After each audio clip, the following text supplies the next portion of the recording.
మహిళలకు ఉచిత ప్రయాణం అమల్లోకి వచ్చాక ఆర్టీసీ బస్సులో రద్దీ గణనీయంగా పెరిగింది. కొన్ని బస్సుల్లో అయితే వెనుక వరుస సీట్ల వరకు వారే కనిపిస్తున్నారు. దీంతో సీటు దొరకలేని పురుషులు దిగి వెళ్లిపోతున్నట్లు ఇటీవల నిర్వహించిన ఆన్లైన్ మీటింగ్లో కండక్టర్లు ఆర్టీసీ ఎండీ దృష్టికి తీసుకువచ్చారు. ఈ నేపథ్యంలో అవసరమైన రూట్లు సమయాల్లో పురుషుల కోసం ప్రత్యేక బస్సులు నడిపే విషయంపై ఆర్టీసీ యోచిస్తుంది. వృద్ధులకు ప్రత్యేకంగా సీట్లు కేటాయింపుపైన కసరత్తు జరుగుతోంది.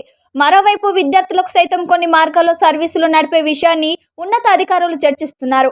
సీనియర్లు సిటిజన్లకు ప్రత్యేక సీట్లలో తొలి ప్రాధాన్యం ఇవ్వనున్నట్లు తెలిసింది. ఆర్టీసీ బస్సులో సీట్ల భర్తీ నిష్పత్తిని తెలిపే ఓఆర్ గతంలో 69% ఉండేది.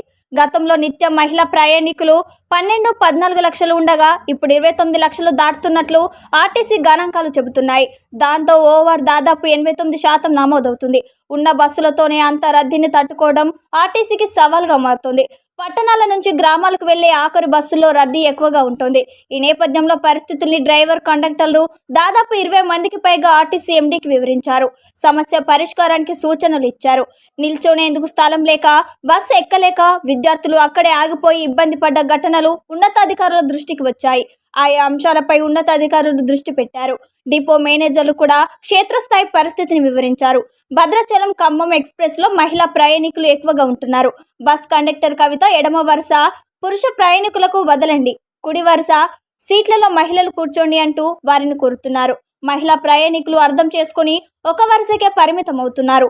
సీట్లు దొరకని వాళ్ళు నిల్చుంటున్నారు అని కండక్టర్ కవిత ఈనాడుతో పేర్కొన్నారు. సమయాల వారీగా రద్దీపై సమగ్ర సమాచారం వచ్చాక పురుషులకు, విద్యార్థులకు ప్రత్యేక బస్సులు నడవడంపై ఉన్నత అధికారులు ఆలోచన చేస్తున్నారు.